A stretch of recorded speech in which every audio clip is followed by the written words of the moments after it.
Hi, I'm just going to do my morning skincare routine, so I thought I'd show you all the products that I'm currently using. Get my hair out of the way first. Now, normally in the morning I would be washing my face in the shower and I would use the Fenty cleanser, which I absolutely love. You can see it's been well used, but because I'm filming I'm not going to do that, so instead I'm going to use a little mini of the Charlotte Tilbury Miracle Glow cleansing balm that I've got, which I'm absolutely loving. It's kind of nice and silky, leaves my skin feeling really soft. Great as a makeup remover as well, but I would use it as part of a double cleanse routine if I was using it to take makeup off. So it gives it a nice cleanse. I do cleanse in the morning because my skin tends to be a little bit oily in the morning because I put a lot of moisturising product on at night. So I do find I need to use, I need to do a morning cleanse.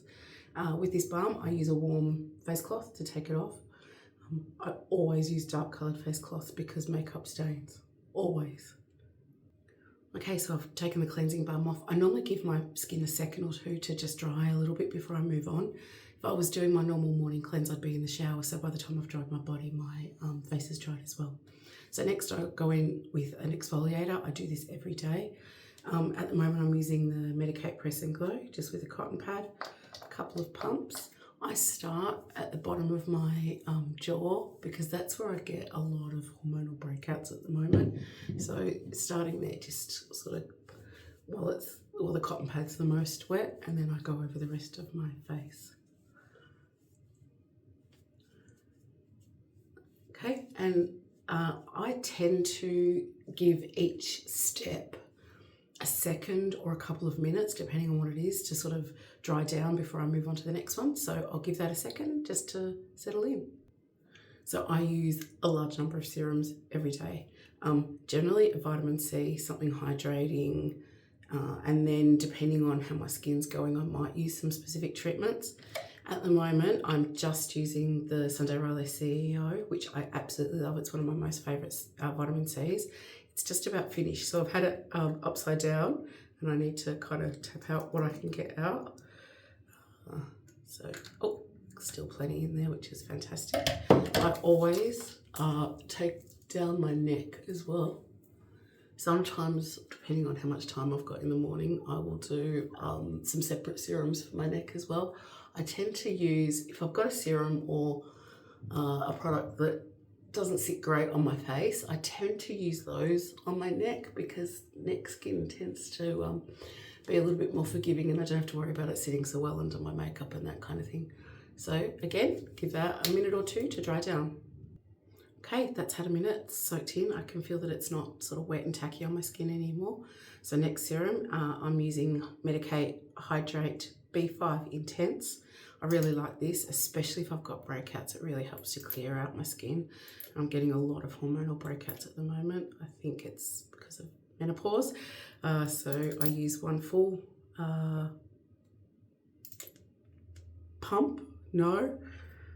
dropper, and I just gently spread that across. Again, mostly focusing where I've got breakouts. I go all the way under my eyes as well. And give that a minute to dry down. Okay, that's all settled in now. Next level of hydration, and I know this is going to seem like a lot. I go in with the Fenty Fat Water. I tend to go most effective serum first, so vitamin C straight onto my skin first, and then the next ones I go in texture, so sort of thinnest to thickest. I find that tends to sit the best on my skin. Yeah, I use a lot of hydration layers now. 4 or 5 years ago, there's no way I could have used this much hydration because my skin was super oily. But thanks to hormonal changes, I suppose, menopause, perimenopause, I find that I need multiple layers now of different types of hydration. Just helps my skin to stay hydrated so I don't end up with those kind of dry, fine lines, and my makeup will sit much better on top of it. So again, a minute for that to dry down. Next step for me is eye cream. Can't miss this, especially because I wear a lot of concealer. You can see I've got really dark circles under my eyes. So I wear concealer every day. And if I don't have well hydrated under eyes, the concealer will always just look really yuck and cakey. Currently I'm using Cetaphil, which was sent to me to test, which I'm really loving. It's nearly finished, which is a testament to how much I love it, because I don't often finish, well, I don't ever finish products if I don't love them. So a few dots. Some people say not to take this all the way up to your eyes, but I do, because I've got a couple of lines right under in my lower sort of eyelid area. And if I don't moisturize there well, as I said, my concealer will go cakey.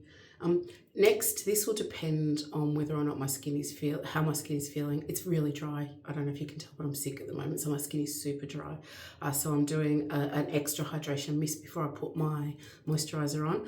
Love, love, love the Charlotte Tilbury Magic Hydrator Mist, always. This is about the third bottle I've gone through, I think, since they've launched it, and I love it. I'm really not using any other hydrating mist anymore now. Just a couple of spritzes. I don't need to let that dry down really before I go in with my moisturizer.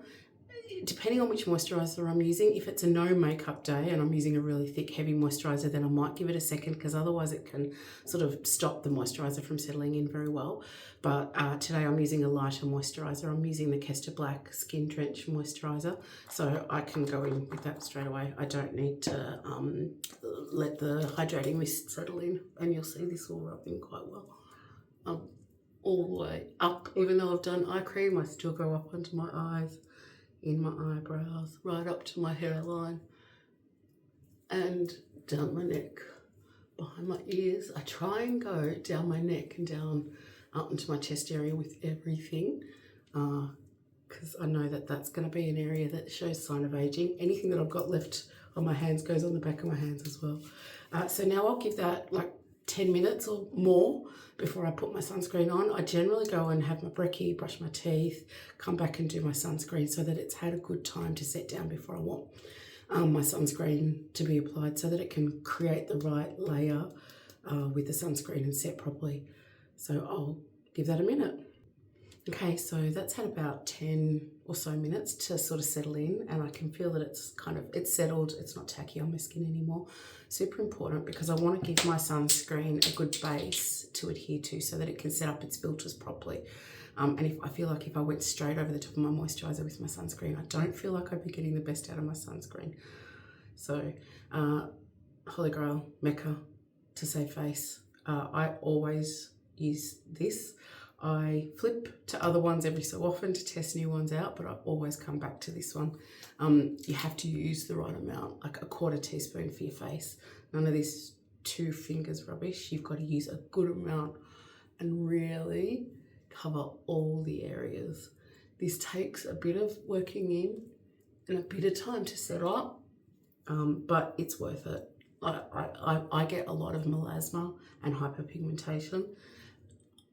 I don't think there's any point in me using all these other skincare steps that I'm going through if I then just go out in the sun, because it's just going to undo it. So for me, sunscreen every day, no fail, unless I'm actually not leaving the apartment, which is kind of, I think, okay then, not to put sunscreen on, because my place doesn't get a lot of natural sun. So on those days I won't, but every other day, SPF 30 at least, 50 most of the time. If I'm going out without makeup on, 50 without a doubt. It's not negotiable. That's it. So now I will make sure, back of my hands, whatever's left over. Now I make sure I give that time to set. So for the filter to set themselves up properly before I go in with makeup. Again, if I went in with my foundation right now, I feel like I'd just be disturbing the sunscreen and not letting it set up properly. So I will go do a few things. If I'm feeling particularly good, I'll go and do a 10-minute mindfulness meditation while I wait for this to settle. And then I'll come back in and go in with all of my usual makeup. So that's my morning routine. Let me know if you've got any questions about any of the products. Thanks for watching.